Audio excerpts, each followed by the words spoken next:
And now, from your local election headquarters, the only locally produced political talk show discussing the issues that matter to you.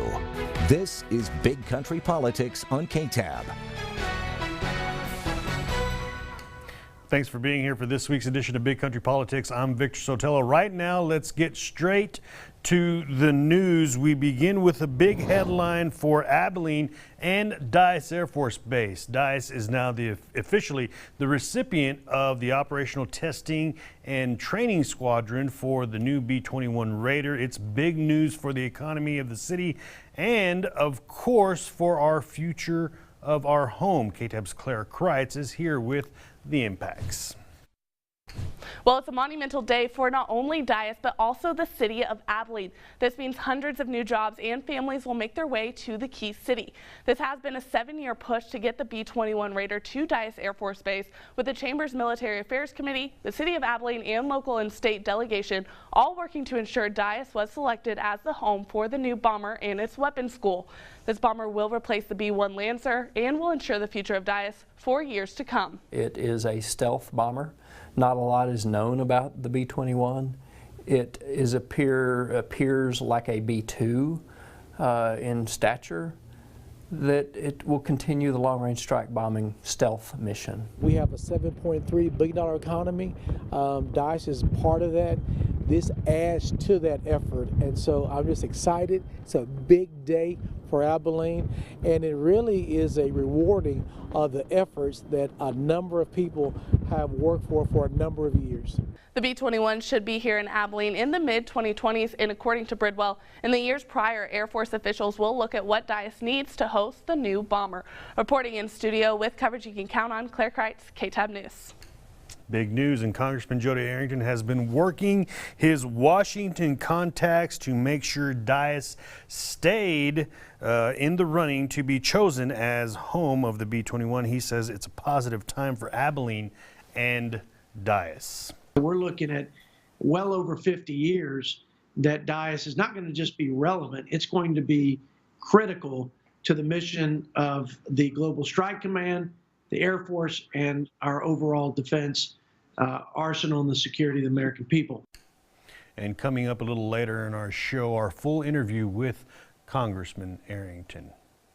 And Governor Greg Abbott weighed in on the good news. Here's a look at his tweet. The governor saying congratulations to Dyess Air Force Base, named the only base in the nation to house the Operational Test Squadron and Weapons Training School for the B-21 bomber, bringing jobs to Abilene. And the U.S. Senator Ted Cruz and John Cornyn also giving their thoughts on Dyess being chosen, saying, quote, today's decision reinforces Dyess Air Force Base's status as the nation's primary bomber base. They're saying that on the day that decision was made. And KTAB, your election headquarters, following a race in Wiley and other news, school district, and for the first time in years, a school board seat is being contested. The race is between incumbent Darrell Moore and newcomer Miller Loudermilk.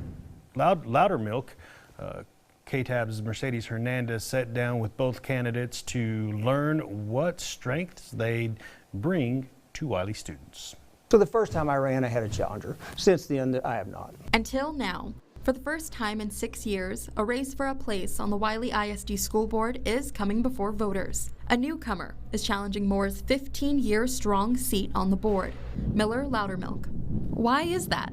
Probably one of the biggest reasons I chose to run is for my kids. I want to be able to be a voice for them as the school district grows.